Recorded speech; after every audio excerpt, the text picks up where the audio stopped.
I believe ಈ ಜಗತ್ನಲ್ಲಿ ಯಾವ ತಂದೆ ತಾಯಿಯೂ ಮಕ್ಕಳನ್ನ ಕೆಟ್ಟವರನ್ನಾಗಿ ಮಾಡಬೇಕು, ಹಾಳು ಮಾಡಬೇಕು ಅನ್ನೋ ಉದ್ದೇಶದಿಂದ ಇರ್ಲಿಕ್ಕೆ ಸಾಧ್ಯವೇ ಇಲ್ಲ. ಎಲ್ಲರದ್ದು ಪ್ರಯತ್ನಗಳು ಒಳ್ಳೆಯದೇ, ಆದ್ರೆ ಪ್ರಯತ್ನಗಳಲ್ಲಿ ಒಂದಿಷ್ಟು ಬದಲಾವಣೆಗಳ ಅವಶ್ಯಕತೆ ಇವತ್ತಿದೆ ಅನ್ನುವಂಥದ್ದು ನನ್ನ ನಂಬಿಕೆ. ಆ ದೃಷ್ಟಿಕೋನದಲ್ಲಿ ನಾನು ಆಡುವ ಮಾತುಗಳಷ್ಟೇ.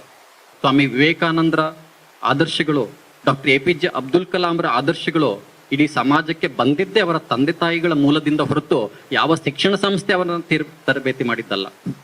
ಹಾಗಾಗಿ ನಾವು ಪಾಲಕರಾದವರು ಮಕ್ಕಳಿಗೆ ಯಾವ ರೀತಿಯಲ್ಲಿ ಮಾರ್ಗದರ್ಶಕರಾಗ್ತೀವಿ, ಪ್ರೇರಣೆ ಆಗ್ತೀವಿ ಅನ್ನುವಂಥದ್ದು ಬಹಳ ಪ್ರಮುಖವಾಗ್ತದೆ. ಒಂದು ಮಾತಿದೆ, ಮಾತೃ ಪಿತೃ ದೇವೋ ಭವ, ಕರೆಕ್ಟಾ?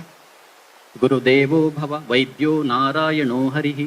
ಇಡೀ ಜಗತ್ನಲ್ಲಿ ಜೀವಂತ ಇರುವಂತಹ ದೇವರುಗಳು ಅಂತ ಯಾರಾದ್ರೂ ಇದ್ರೆ ಅದು ತಂದೆ ತಾಯಿ, ವೈದ್ಯರು ಮತ್ತೆ ಶಿಕ್ಷಕರು, ಕರೆಕ್ಟಾ? ಒಂದು ಪ್ರಶ್ನೆ ನನ್ನಲ್ಲಿ ಯಾವಾಗ್ಲೂ ಮೂಡುತ್ತೆ, ಬಹಳಷ್ಟು ಪಾಲಕರನ್ನ ಇವತ್ತು ನೋಡಿದಾಗ, ನಾವು ಈ ಮಾತೃ ಪಿತೃ ದೇವೋ ಭವ ಅನ್ನುವ ಶಬ್ದಕ್ಕೆ ಅರ್ಹರಿದ್ದೀವಾ? ನಮ್ಮಲ್ಲಿ ಅಂತಹ ಗುಣಧರ್ಮಗಳು ನಮ್ಮಲ್ಲಿ ಇದೆಯಾ ಮೊದಲು ಅನ್ನುವಂಥ ಪ್ರಶ್ನೆ ನನ್ನಲ್ಲಿ ಯಾವಾಗ್ಲೂ ಮೂಡುತ್ತೆ. ಈ ವಿಚಾರವನ್ನ ನಾವೆಲ್ಲರೂ ಅರ್ಥೈಸಿಕೊಂಡು ಅಂತಹ ಗುಣಧರ್ಮಗಳನ್ನ ನಮ್ಮಲ್ಲಿ ಮೊದಲು ಅಳವಡಿಸ್ಕೊಂಡಾಗ ಮಾತ್ರ ನಾವು ನಮ್ಮ ಮಕ್ಕಳಿಗೆ ಒಂದು ಪ್ರೇರಣೆ ಆಗ್ಲಿಕ್ಕೆ ಸಾಧ್ಯ ಇದೆಯೇ ವಿನಃ ನಮ್ಮ ಜವಾಬ್ದಾರಿ ಅಂತ ಮಕ್ಕಳಿಗೆ ಒಂದಿಷ್ಟು ವ್ಯವಸ್ಥೆಗಳನ್ನ ಮಾಡಿಕೊಟ್ಟು ಒಂದು ಶಾಲೆಗೆ ಹಾಕಿದಾಗ ಮಕ್ಕಳನ್ನ ಸಮಾಜಕ್ಕೆ ಕೊಡುಗೆಯಾಗಿ ಕೊಡ್ಲಿಕ್ಕೆ ಸಾಧ್ಯ ಇಲ್ಲ.